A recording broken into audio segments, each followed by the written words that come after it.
Hello hi ನಮಸ್ತೆ, welcome back to my channel. ನಮ್ಮ ಇವತ್ತಿನ ವ್ಲಾಗ್ ಏನು ಅಂತ ನೀವು ಆಲ್ರೆಡಿ ಥಂಬ್ನೇಲ್ ಅಲ್ಲಿ ನೋಡಿರ್ತೀರಾ. ನೀವು ಯಾರಾದ್ರೂ ನನ್ನ ಚಾನಲ್ನ ಫಸ್ಟ್ ಟೈಮ್ ನೋಡ್ತಾ ಇದ್ದೀರಾ ಅಂದ್ರೆ ಮರಿದ ಚಾನಲ್ನ ಸಬ್ಸ್ಕ್ರೈಬ್ ಮಾಡ್ಕೊಂಡು ನೋಡ್ತಾ ಇರಿ ಅಂತ ಹೇಳ್ತಾ ತಡ ಮಾಡದೆ ಬನ್ನಿ ಲೆಟ್ಸ್ ಗೆಟ್ ಸ್ಟಾರ್ಟೆಡ್. ಸೊ ಇಲ್ಲಿ ಫಸ್ಟ್ ಬೌಲ್ಗೆ ನಾವು 1 ಬಟ್ಲಾಗೋಷ್ಟು ಹೆಸರು ಬೇಳೆ ಸೇರಿಸ್ಕೊಳ್ತಾ ಇದ್ದೀವಿ. ಇದಕ್ಕೆ ಅರ್ಧ ಬಟ್ಲಷ್ಟು ಉದ್ದಿನ ಬೇಳೆ, ಆಮೇಲೆ 1 ಬಟ್ಲಷ್ಟು ತೊಗರಿ ಬೇಳೆ. ಇವಾಗ ಇದನ್ನೆಲ್ಲ ನೀಟಾಗಿ ವಾಶ್ ಮಾಡಿಬಿಟ್ಟು ಇದನ್ನ ಒಂದು 4 ರಿಂದ 5 ಅವರು ಚೆನ್ನಾಗಿ ನೆನೆಸಿಡೋಣ. ಚೆನ್ನಾಗಿ ಒಂದು 3 ರಿಂದ 4 ಸತಿ ವಾಶ್ ಮಾಡಿಬಿಟ್ಟು ಇನ್ನು ನೀರು ಹಾಕಿ ನೆನೆಸಿಡ್ತಾ ಇದ್ದೀನಿ ನಾನು.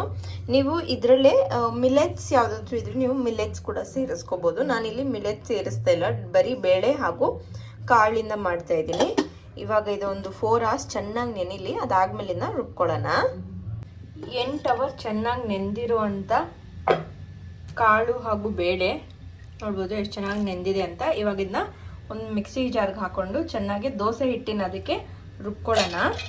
ನೋಡ್ಬೋದು ಎಷ್ಟು ಚೆನ್ನಾಗಿ ದೋಸೆ ಹಿಟ್ಟಿನ ಅದಕ್ಕೆ ನಾವು ರುಬ್ಕೊಂಡಿದ್ದೀವಿ ಅಂತ. ಇವಾಗ ಇದನ್ನೆಲ್ಲ ಒಂದು ಬೌಲಿಗೆ ಟ್ರಾನ್ಸ್ಫರ್ ಮಾಡಿಕೊಂಡು ಇದನ್ನ ಒಂದು ಎಂಟೈರ್ ನೈಟ್, ಒಂದು ರಾತ್ರಿ ಫುಲ್ಲು ಇದನ್ನ ಹಾಗೆ ರೆಸ್ಟ್ ಮಾಡಕ್ಕೆ ಬಿಡಿ. ಚೆನ್ನಾಗಿ ಫರ್ಮೆಂಟೇಷನ್ ಆಗುತ್ತೆ. ಇದಕ್ಕೆ ನಾನು ಯಾವುದೇ ರೀತಿ ಅಂತ ಉಪ್ಪು ಸೇರಿಸಿಲ್ಲ ಸದ್ಯಕ್ಕೆ. ನಾನು ನಾಳೆ ಬೆಳಗ್ಗೆನೇ ಇದಕ್ಕೆ ಉಪ್ಪು ಸೇರಿಸ್ಬಿಟ್ಟು ದೋಸೆ ಹುಯ್ಯೋದು.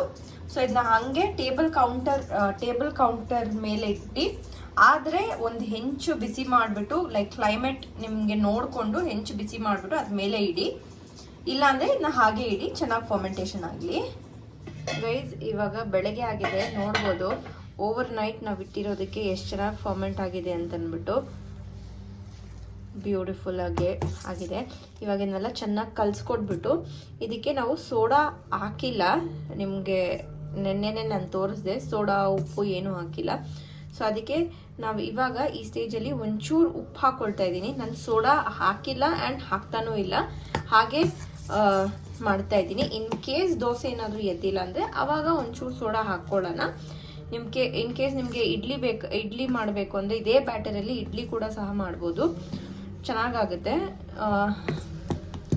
ನಾನು ನಿಮಗೆ ಇಡ್ಲಿ ಇನ್ನೊಂದು ಬ್ಲಾಗನ್ನು ಮಾಡಿ ತೋರಿಸ್ತೀನಿ ಹೇಗೆ ಮಾಡೋದು ಅಂತ. ಇದರಲ್ಲಿ